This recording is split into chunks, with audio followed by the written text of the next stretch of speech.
Di tahun 2012, saya mendapatkan undangan spesial yang tidak mungkin saya lewatkan. Sebuah kehormatan bagi seorang Sontoloyo masuk ke sebuah tempat yang sangat restricted, terlarang. Di barak yang berdekatan dengan sungai Ohio itu ada hal yang sangat legendaris, yaitu US Bullion Depository. Benteng tersebut memang dikenal juga sebagai pusat modernisasi militer Amerika. Saya pastinya mendapatkan pengetahuan baru yang hubungannya dengan modernisasi, yaitu untuk asymmetric warfare. Pengalaman menarik, di mana saat itu mereka mengundang banyak akademisi lainnya untuk diskusi atau bertukar informasi dalam hal khusus tersebut. Banyak hal yang saya dapatkan di sana dan saya akan urai perlahan. Kita semua tahu kebijakan negara Amerika sebagai polisi dunia benar-benar mencengkram dunia dengan kebijakan yang represif menekan. Ucapan Henry Kissinger sebagai dewanya foreign policy Amerika adalah perilaku Amerika yang tidak pernah berubah. Control oil and you control nation. Control food and you control the people. Lalu ada sebuah pernyataan lain yang juga sangat keras menunjukkan kesengajaan mengelola negara lain,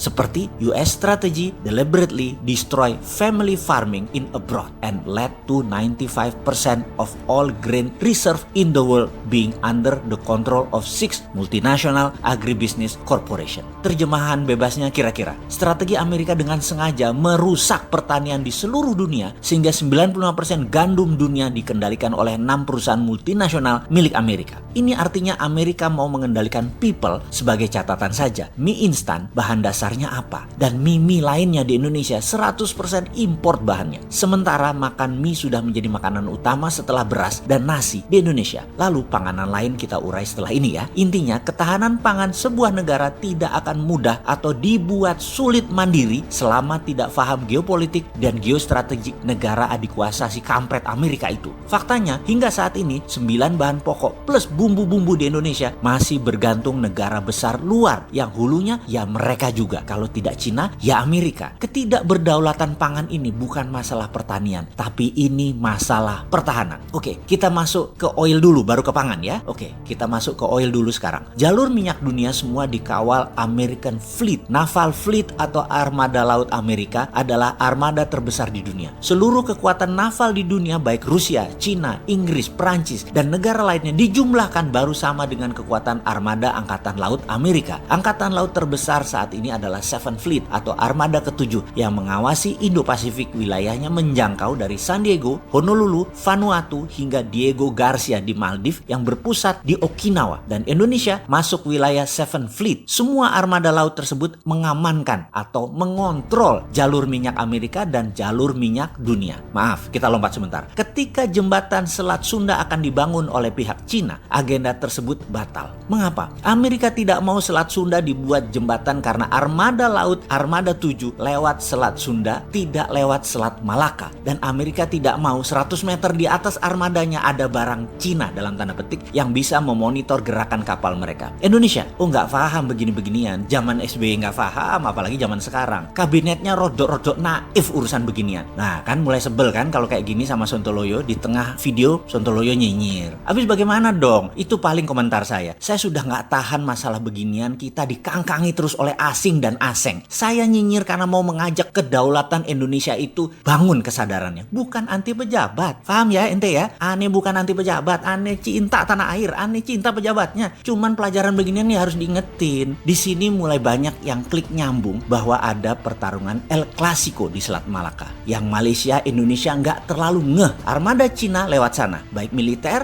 ataupun komersialnya. Armada Amerika, militernya lewat Selat Sunda. Perdagangan lewat Selat Malaka dan hubnya Singapura dan Port Klang yang mendapat manfaatnya lebih banyak. Indonesia dulu ada Pulau Weh, tapi kalah diplomasi maritimnya dengan Singapura dan Malaysia. Indonesia harus belajar dan rebut kembali wilayah itu. Maaf ya, saya ngebocorin sedikit. Maaf loh ya. Jadi aja paham kenapa dulu Aceh goyang terus, ada GAM di sana dan lain sebagainya. Ya karena ada manfaat besar buat internasional. Siapa itu internasional? Ya Amerika sama Cina tadi. Jadi pasti ada pemainnya, ada state sponsornya dan harus diselesaikan di Helsinki dulu baru reda. Namun tetap kalah diplomasi internasionalnya Indonesia. Ya nggak apa-apa. Yang penting sekarang di Aceh lokalnya aman. Kembali ke pangan, ke oil, ke jalur Malaka dan cerita tentang Okinawa serta benteng di Kentucky. Mulai melihat gambaran besarnya kah? Kita Indonesia ini harus punya skenario baru. Mumpung dua asing-asing ini berantem, punya skenario baru untuk membangun Indonesia ke depan menjadi menyalip keduanya. Punya kan? Sontoloyo.